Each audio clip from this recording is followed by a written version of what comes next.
ஓம் சாந்தி 11/12/2024.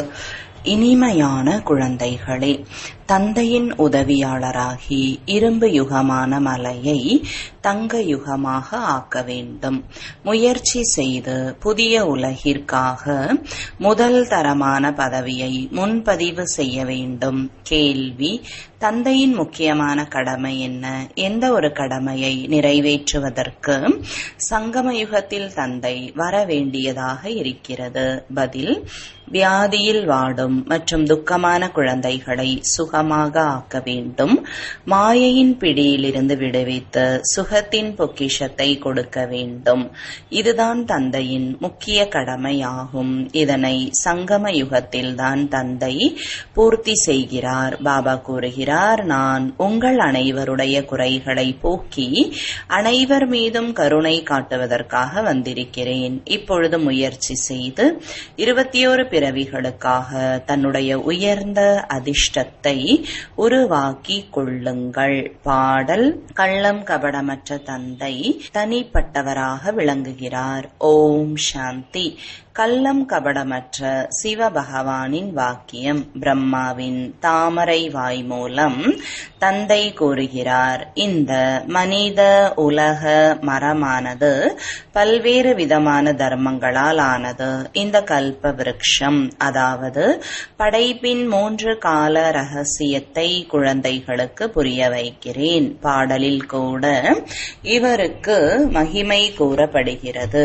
சிவபாபாவின் பிறப்பு இங்குதான் ஏற்படுகிறது. நான் பாரதத்தில்தான் வருகிறேன் என்று தந்தை கூறுகிறார். சிவபாபா எப்பொழுது அவதரித்தார் என்பது மனிதர்களுக்கு தெரியாது. ஏனென்றால் கீதையில் கிருஷ்ணரின் பெயரை எழுதிவிட்டனர். துவாபர யுகத்திற்கான விஷயம் இல்லை. குழந்தைகளே, 5000 ஆண்டுகளுக்கு முன்பும் கூட நான் வந்து இந்த ஞானத்தை கொடுத்திருந்தேன் என தந்தை புரிய வைக்கிறார். இந்த கல்ப மரத்தின் மூலம் அனைவருக்கும் தெரிந்துவிடும். ஆக இந்த மரத்தை நன்றாக பாருங்கள். சத்யுகத்தில் உண்மையாகவே தேவி தேவதைகளின் அரசாட்சி இருந்தது. திரேதா யுகத்தில் ராம் சீதையின் ஆட்சி இருந்தது. பாபா 3 காலத்தின் ரகசியத்தை புரிய வைக்கிறார். பாபா, நாங்கள் மாயையின் பிடியில் எப்பொழுது மாட்டிக்கொண்டோம் என குழந்தைகள் கேட்கின்றனர். துவாபர யுகத்தில் இருந்து என்று பாபா கூறுகிறார். பிறகு வரிசைப்படியாக மற்ற தர்மங்கள் வரும். ஆக கணக்கு பார்த்தால் புரியும். அதாவது இந்த உலகத்தில் நாம் மீண்டும் எப்பொழுது வருவோம்? நான் 5000 ஆண்டுகளுக்கு பிறகு சங்கம யுகத்தில் என் கடமையை நிறைவேற்ற வருகிறேன் என சிவபாபா கூறுகிறார். அனைத்து மனிதர்களும் துக்கத்தில் உள்ளனர், அதிலும் குறிப்பாக பாரதவாசிகள். நாடகப்படி நான் பாரதத்தை மட்டுமே சுகமாக ஆக்குகிறேன். குழந்தைகள் நோய்வாய்ப்பட்டால் தந்தையின் கடமை மருந்து கொடுத்து குணப்படுத்த வேண்டும். இது மிகவும் பெரிய கடுமையான வியாதி. இந்த வியாதிகளுக்கு முக்கிய காரணம் 5 விகாரங்கள். இந்த வியாதி எப்பொழுதிலிருந்து ஏற்பட்டது என குழந்தைகள் கேட்கின்றனர். துவாபர யுகத்திலிருந்து ஏற்பட்டது. ராவணனுடைய விஷயத்தை புரிய வைக்க வேண்டும். ராவணனை யாரும் பார்க்க முடியாது. புத்தி மூலமாக புரிந்து கொள்ள முடியும். தந்தையை கூட புத்தி மூலமாகவே புரிந்து கொள்ள முடியும். ஆத்மா, மனம், புத்தி உள்ளடங்கியது. நம்முடைய தந்தை பரமாத்மா என்பது ஆத்மாவிற்கு தெரியும். துக்கம் சுகத்தின் பாதிப்பு ஆத்மாவில் ஏற்படுகிறது.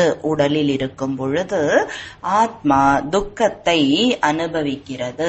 பரமாத்மாவாகிய என்னை துக்கமாக்காதீர்கள் என கூற மாட்டார்கள். தந்தையும் கூறுகிறார், என்னுடைய பங்கு அவ்வாறு இருக்கிறது. அதாவது கல்ப கல்பமாக சங்கம யுகத்தில் வந்து நான் எனது பங்கை நடிக்கிறேன். எந்த குழந்தைகளை நான் சுகமானவர்களாக அனுப்பி அனுப்பி வைத்தேனோ அவர்கள் துக்கமாக ஆகிவிட்டனர். எனவே நாடகப்படி நான் வர வேண்டியதாக ஆகிவிட்டது. மற்றபடி பலவிதமான அவதாரங்களுக்கான விஷயம் இல்லை. பரசுராமர் கோடாரியால் சத்திரியர்களை வதம் செய்தார் என கூறப்படுகிறது. இவை அனைத்தும் கட்டுக்கதைகள். எனவே இப்பொழுது தந்தை புரிய வைக்கிறார், என்னை நினைவு செய்யுங்கள். இவர்கள்தான் ஜெகதம்பா ஜெகத் பிதாவாக இருக்கிறார்கள். தாய் மற்றும் தந்தையின் தேசம் என கூறப்படுகிறது அல்லவா? நீங்கள்தான் தாயும் தந்தையுமாக இருக்கிறீர்கள். உங்களுடைய கருணையின் மூலமாக எங்களுக்கு சுகத்தின் பொக்கிஷம் கிடைக்கிறது என பாரதவாசிகள் நினைவு செய்கின்றனர். இருந்தாலும் யார் எவ்வளவு முயற்சி செய்கின்றனரோ அவ்வளவுதான் அடைகின்றனர். சினிமாவுக்கு சென்றாலும் கூட முதல் வகுப்பிற்கு முன்பதிவு செய்கின்றனர் அல்லவா? தந்தையும் கூறுகிறார், சூரிய வம்சியாக சந்திர வம்சியாக ஆவதற்கு முன்பதிவு செய்யுங்கள். யார் எவ்வளவு முயற்சி செய்கிறார்களோ அவ்வளவு உயர்ந்த பதவியை அடைவார்கள். ஆகவே அனைவருடைய குறைகளையும் போக்குவதற்கு தந்தை வந்திருக்கிறார். ராவணன் அனைவருக்கும் மிகவும் துக்கத்தை கொடுத்து விட்டான். எந்த மனிதரும் யாருக்கும் கதி சத்கதியை கொடுக்க இயலாது. இதுதான் கலியுகத்தின் கடைசி நேரம். குருமார்கள் ஷரீரத்தை விட்டாலும் இங்குதான் மீண்டும் பிறக்க வேண்டும். ஆகவே அவர்கள் மற்றவர்களுக்கு சத்கதியை கொடுக்க முடியுமா? அனைத்து குருமார்களும் ஒன்று சேர்ந்து அழுக்கான உலகத்தை சுத்தமாக ஆக்க முடியுமா? கோவர்தன மலையை பற்றி கூறுகின்றார்கள் அல்லவா? இந்த தாய்மார்கள் இரும்பு யுகமான மலையை தங்கமயமான யுகமாக மாற்றுகின்றனர். கோவர்தன மலைக்கு பூஜை செய்கின்றனர். அது இயற்கை தத்துவத்திற்கான பூஜை. சந்நியாசிகளும் பிரம்ம தத்துவத்தை நினைவு செய்கின்றனர். பிரம்ம தத்துவத்தை பரமாத்மாவாக பகவானாக புரிந்துள்ளனர். இதெல்லாம் கற்பனை என தந்தை கூறுகிறார். பிரம்மாண்டத்தில் ஆத்மாக்கள் அணுவை போன்ற புள்ளியாக இருக்கும். நிராகாரமான மரமும் காட்டப்படுகிறது. ஒவ்வொரு தர்மத்திற்கும் தனித்தனியான பிரிவு இருக்கும். பாரதத்தின் சூரிய வம்சம் சந்திர வம்சம் மரத்தின் அஸ்திவாரமாக இருக்கிறது. பிறகு வளர்ச்சி அடையும் 4 தர்மங்கள் முக்கியமானது. எந்தெந்த தர்மங்கள் எப்பொழுது வந்தது என கணக்கு பாருங்கள். குருநானக் 500 ஆண்டுகளுக்கு முன்பு வந்தார். சீக்கியர்கள் 84 பிறவிகளின் பங்கை எடுத்தனர் என கூற முடியாது. 84 பிறவிகள் முழு காலத்திலும் வரக்கூடிய பிராமணர்களினுடையது என தந்தை கூறுகிறார். உங்களுடையதுதான் முழுமையான நடிப்பு ஆகும் என பாபா புரிய வைக்கிறார். பிராமணர், தேவதா, சத்திரியர், வைஷ்யர், சூத்ரராக நீங்கள் ஆகின்றீர்கள். அதாவது யார் முதலில் தேவி தேவதைகளாக ஆனார்களோ அவர்களே முழு கால சக்கரத்திலும் வருகின்றனர். நீங்கள் வேத சாஸ்திரங்களை அதிகமாக கேட்டு வந்தீர்கள் என தந்தை கூறுகிறார். எனவே இப்பொழுது இதனை கேளுங்கள் மற்றும் முடிவு செய்யுங்கள். அதாவது சாஸ்திரங்கள் சரியானதா அல்லது குருமார்கள் சொல்வது சரியானதா அல்லது தந்தை கூறுவது சரியானதா? தந்தையை சத்தியமானவர் என கூறப்படுகிறது. நான் சத்தியத்தை கூறுகின்றேன். இதன் மூலம் சத்தியுகம் உருவாகிறது. மேலும் துவாபர யுகத்திலிருந்து நீங்கள் பொய்யானதை கேட்டு வந்தீர்கள். அதன் மூலம் நரகமாக ஆகிவிட்டது. தந்தை கூறுகிறார், நான் உங்களுடைய அடிமையாக இருக்கிறேன். பக்தி மார்க்கத்தில் நாங்கள் உங்களுடைய அடிமையாக இருக்கிறோம் என நீங்கள் பாடி வந்தீர்கள். இப்பொழுது நான் குழந்தைகளாகிய உங்களுக்கு சேவை செய்ய வந்திருக்கிறேன்.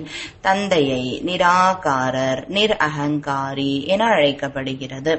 என்னுடைய கடமை குழந்தைகளாகிய உங்களை எப்பொழுதும் சுகமாக ஆக்க வேண்டும் என தந்தை கூறுகிறார். பாடலில் கூட இருக்கிறது, அதாவது உள்ளும் புறமும் வேறுபாட்டை வெளியேற்றுங்கள், மற்றபடி தம்பட்டம் அடிப்பதற்கான அவசியம் இல்லை. இவர் 3 காலத்தின் முழு செய்தியை கூறுகிறார். குழந்தைகளாகிய நீங்கள் அனைவரும் நடிகர்களாக இருக்கிறீர்கள். நான் இந்த நேரம் செய்பவர் செய்விப்பவராக இருக்கிறேன் என பாபா கூறுகிறார். நான் இவர் மூலமாக படைத்தல் காரியத்தை செய்ய வைக்கிறேன். மற்றபடி கீதையில் எழுதப்பட்டது போல எதுவும் இல்லை. இப்பொழுது நடைமுறைக்கான விஷயம் அல்லவா குழந்தைகளுக்கு இந்த சகஜமான ஞானம் மற்றும் சகஜமான யோகத்தை கற்றுத்தருகிறேன். யோகத்தில் ஈடுபடுத்துகிறேன். யோகத்தில் ஈடுபடுத்துபவர் புத்தி எனும் பையை நிரப்புபவர், குறைகளை நீக்குபவர் என கூறப்படுகிறது அல்லவா. கீதையின் முழு பொருளும் புரிய வைக்கப்படுகிறது. யோகத்தை கற்பிக்கின்றேன், மேலும் கற்க வைக்கின்றேன். குழந்தைகள் யோகத்தை கற்றுக்கொண்டு மற்றவர்களுக்கும் கற்பிக்கிறார்கள். யோகத்தின் மூலம் எங்களது ஆத்ம தீபத்தை ஒளியேற்றுபவர் என கூறுகின்றனர். இப்படிப்பட்ட பாடலை வீட்டில் அமர்ந்து கேட்டால் முழு ஞானமும் புத்தியில் சுழலும். தந்தையை நினைப்பதன் மூலமாக ஆஸ்தியின் போதை அதிகமாகும். பரமாத்மா பகவான் என்று கூறுவதால் இனிமையான அனுபவம் ஏற்படாது.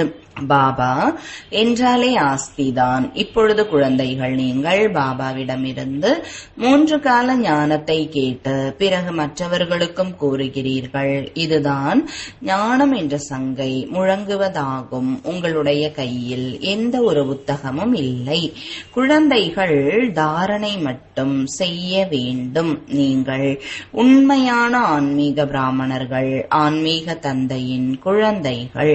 உண்மையான கீதை மூலமாக பாரதம் சொர்க்கமாக ஆகிறது. அவர்கள் வெறும் கதைகளை உருவாக்கிவிட்டனர். நீங்கள் அனைவரும் பார்வதிகள். உங்களுக்கு இந்த அமரக்கதையை கூறுகிறேன். நீங்கள் அனைவரும் திரௌபதிகள். அங்கு யாரும் ஆடைகளை களைவது இல்லை. ஆக அப்படியானால் அங்கு எவ்வாறு குழந்தைகள் பிறப்பார்கள் என கேட்கின்றனர். அவர்கள் நிர்விகாரிகளாக இருப்பார்கள். எனவே விகாரத்திற்கான விஷயம் எப்படி இருக்க முடியும்? யோக பலத்தால் குழந்தைகள் பிறப்பார்கள் என உங்களால் புரிந்து கொள்ள இயலாது. நீங்கள் வாக்குவாதம் செய்கின்றீர்கள். ஆனால் இவை சாஸ்திரங்களுக்கான விஷயம் அல்லவா? அதுதான் முழுமையான விகாரமற்ற உலகம். இது விகாரமான உலகம். நாடகப்படி மாயை உங்களை மீண்டும் துக்கமானவர்களாக ஆக்கிவிடும் என்பதை நான் அறிந்திருக்கிறேன். நான் கல்பகல்பமாக எனது கடமையை நிறைவேற்ற வந்திருக்கிறேன். கல்பத்திற்கு முன்பான செல்லமான குழந்தைகள்தான் என்னிடம் வந்து தனது பிராப்தியை அடைவார்கள் என நான் அறிந்திருக்கிறேன். அறிகுறி தென்படுகிறது. அதாவது அதே மகாபாரத யுத்தத்தின் நேரம் இதுவாகும். நீங்கள் மீண்டும் தேவி தேவதா, அதாவது சொர்க்கத்தின் எஜமானராக முயற்சி செய்ய வேண்டும். இங்கு ஸ்தூலமான யுத்தத்திற்கான விஷயம் எதுவும் இல்லை. அசுரர்களுக்கும் தேவதைகளுக்கும் யுத்தம் ஏற்பட்டது இல்லை. அங்கு யுத்தம் செய்வதற்கு மாயை கிடையாது. அரை கல்பத்திற்கு எந்த விதமான யுத்தமோ வியாதியோ துக்கம் அமைதியற்ற தன்மையோ கிடையாது. அங்கு சதா காலமும் வசந்த காலமாக இருக்கும். மருத்துவமனைகள் கிடையாது. மற்றபடி பள்ளிக்கூடம் படிப்பதற்காக இருக்கும். இப்பொழுது நீங்கள் ஒவ்வொருவரும் இங்கிருந்து பிராப்தி அடைந்து செல்வீர்கள். மனிதர்கள் படிப்பின் மூலமாக தனது காலில் நிற்கின்றனர். யாரோ கேட்டார்கள், நீங்கள் யாருடையதை உண்கிறீர்கள்? நாங்கள் எங்களுடைய அதிர்ஷ்டத்தின்படி உண்கிறோம் என்று கூறியதாக கதையில் இருக்கிறது. அங்கு எல்லைக்கு உட்பட்ட அதிர்ஷ்டம் இருக்கிறது. நீங்கள் இப்பொழுது தன்னுடைய எல்லையில்லாத அதிர்ஷ்டத்தை உருவாக்குகிறீர்கள். நீங்கள் அப்படிப்பட்ட அதிர்ஷ்டத்தை உருவாக்குகிறீர்கள். இதனால் 21 பிறவிகளுக்கு தனது ராஜ்ய பாக்கியத்தை அனுபவம் செய்வீர்கள். இதுதான் எல்லையற்ற சுகத்தின் பிராப்தி. இப்பொழுது குழந்தைகள், நீங்கள் வித்தியாசத்தை நல்ல முறையில் புரிந்துள்ளீர்கள். பாரதம் எவ்வளவு சுகமாக இருந்தது, இப்பொழுது நிலைமை எப்படி இருக்கிறது? யாரெல்லாம் கல்பத்திற்கு முன்பாக ராஜ்ய பாக்கியத்தை அடைந்தார்களோ அவர்களே மீண்டும் அடைவார்கள். நாடகத்தில் என்ன இருக்கிறதோ அது கிடைக்கட்டும் என்பது இல்லை. பிறகு பசியில் இறந்து விடுவார்கள். இந்த நாடகத்தின் ரகசியத்தை முழுமையாக புரிந்து கொள்ள வேண்டும். சாஸ்திரத்தில் இவ்வளவு ஆயுட்காலம் என தவறாக எழுதிவிட்டனர். அநேக விதமான வழிமுறைகள் இருக்கின்றன. நாங்கள் சுகமாக தான் இருக்கிறோம் என சிலர் கூறுகின்றனர். நீங்கள் ஒரு பொழுதும் நோய்வாய்ப்படவில்லையா? நோய் ஷரீரத்திற்கு வருகிறது, ஆத்மாவில் எதுவும் பதியாது என கூறுகின்றனர். அடிபட்டால் துக்கம் ஆத்மாவில்தான் ஏற்படுகிறது அல்லவா? இவை மிகவும் புரிந்து கொள்ள வேண்டிய விஷயங்கள். இது பாடசாலை. ஒரே ஒரு ஆசிரியர் கற்பிக்கிறார். ஞானமும் ஒன்றுதான், லட்சியம் குறிக்கோளும் ஒன்றுதான். அதாவது நரனிலிருந்து நாராயணர் ஆக வேண்டும். யார் தோல்வி அடைகின்றனரோ அவர்கள் சந்திர வம்சத்தில் செல்வார்கள். யார் தேவதைகளாக இருந்தார்களோ அப்பொழுது சத்திரியராக இல்லை, சத்திரியராக இருந்த பொழுது வைஷ்யராக இல்லை, வைஷ்யராக இருந்த பொழுது சூத்ரராக இல்லை. இவை அனைத்தும் புரிந்து கொள்ள வேண்டிய விஷயங்கள். மாதர்களுக்காக மிகவும் சகஜமானது. பரீட்சை ஒன்றுதான். ஞானத்தில் தாமதமாக வந்தால் எவ்வாறு படிக்க முடியும் என நினைக்க வேண்டாம். ஆனால் நடைமுறையில் இப்பொழுது புதியவர்கள் மிக வேகமாக முன்னேறுகின்றனர். மற்றபடி மாயை ராவணனுக்கு எந்த ரூபமும் கிடையாது. இன்னாரிடத்தில் காமம் என்ற பூதம் இருக்கிறது என்று கூறுகின்றனர். மற்றபடி ராவணன் பூதமாகவோ ஷரீரத்துடனோ இருப்பது இல்லை. நல்லது. அனைத்து விஷயங்களையும் விட இனிமையானது மன்மனாபவ.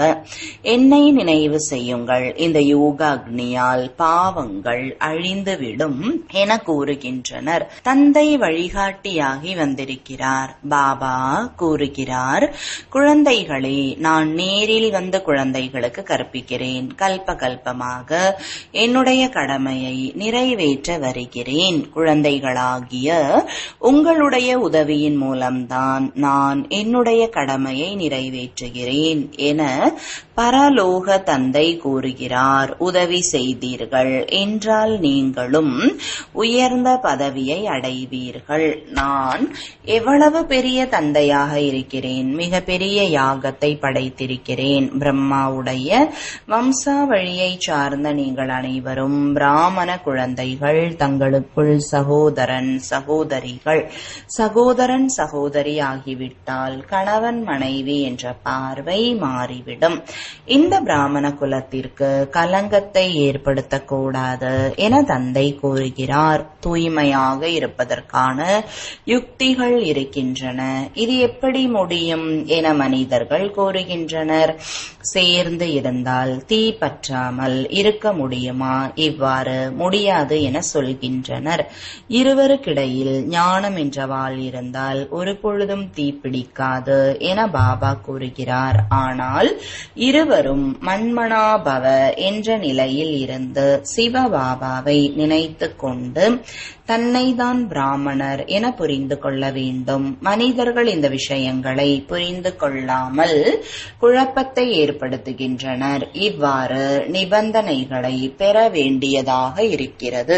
கிருஷ்ணருக்கு யாராவது நிந்தனை செய்ய முடியுமா? கிருஷ்ணர் வந்து இருந்தால் வெளிநாட்டில் இருந்த அனைவரும் விமானத்தில் வருவார்கள்.